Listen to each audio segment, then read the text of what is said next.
নমস্কার, good morning. সুনন্দার আরেকটি mini ব্লগে সকলকে জানাই স্বাগতম। আশা করি আপনারা সবাই ভালো আছেন। আমরাও ঠাকুরের কৃপায় সবাই ভালো আছি। আজকে হচ্ছে অম্বাবচী। আজকে 8টা কত মিনিটে যেন অম্বাবচী শুরু হয়েছে, কিন্তু সেই সাথে সাথে আজকে আবার জগন্নাথের স্নান যাত্রাও আছে। তাই জন্যে অম্বাবচী উপলক্ষে মায়ের মুখ ঢেকে দেওয়া হয়েছে, কিন্তু জগন্নাথের স্নান যাত্রা তো করতেই হবে। তারই কিছু অংশ চলুন। আমাদের বাড়িতে যেহেতু জগন্নাথ আছে, ছেলে তাই সেই জগন্নাথ দেবেরই স্নান করাচ্ছে কিভাবে সেটা আপনাদেরকে দেখাই।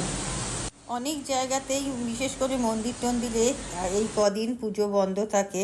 আমাদের মা কালীর মুখও ঢেকে দেওয়া হয়েছে লাল শালু দিয়ে, কিন্তু বাকি সব ঠাকুরদেরকে পুজো বা ভোগ দিয়ে আমরা বন্ধ রাখি না। এখন জগন্নাথ দেবের স্নান যাত্রা হচ্ছে। জগন্নাথ দেবকে বসিয়ে ঘি, মধু, গঙ্গা জল দিয়ে স্নান করানো হচ্ছে। এছাড়া গোলাপ জলও ছিটিয়ে দেওয়া হবে, আতরও দেওয়া হবে। নানান রকম সামগ্রী দিয়ে জগন্নাথ দেবকে স্নান করানো হচ্ছে। পুরীতে কথিত আছে জগন্নাথ দেবের স্নান যাত্রার পরে নাকি জগন্নাথ দেবের জ্বর আসে, এবং বিমলা দেবী চেষ্টা করার পরেও নাকি সেই জ্বর সারেনি। তখন রথযাত্রার দিনকে জগন্নাথ দেবকে ওনার মাসির বাড়িতে পাঠানো হয়েছিল। সেখানে গিয়ে জগন্নাথ দেব সুস্থ হয়েছিল। এখন জগন্নাথ দেবের স্নান হয়ে গেল, আরতি করা হচ্ছে। এরপর ওনাকে নতুন পোশাক পরানো হবে। আরতির তাপ আমরা সবাই নিলাম। আগে ঠাকুরকে দেওয়া হলো, তারপর আমরা সবাই নিলাম।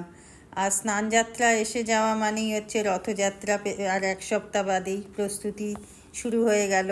ঠাকুরকে নতুন পোশাক পরানো হচ্ছে। আর যেহেতু মা কালীকে আমরা পুজো করি না, কেউই করে না এই সময়, শুধু মা কালীকে ভোগ দেওয়া হয়। আর বাকি ঠাকুরদেরকেও ভোগ তো নিবেদন করতে হয়। যেহেতু আমাদের গোপাল আছে, গোপালকে আমরা সন্তান সমতুল্য ভাবি বলে, তাই গোপালকে রোজ নিত্য সেবা করতে হয়, ভোগ দিতে হয়। জগন্নাথকেও ভোগ প্রদান করা হয়েছে।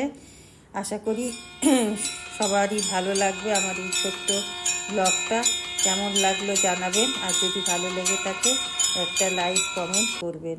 Tata, bye bye, good night, সবাই ভালো থাকবে।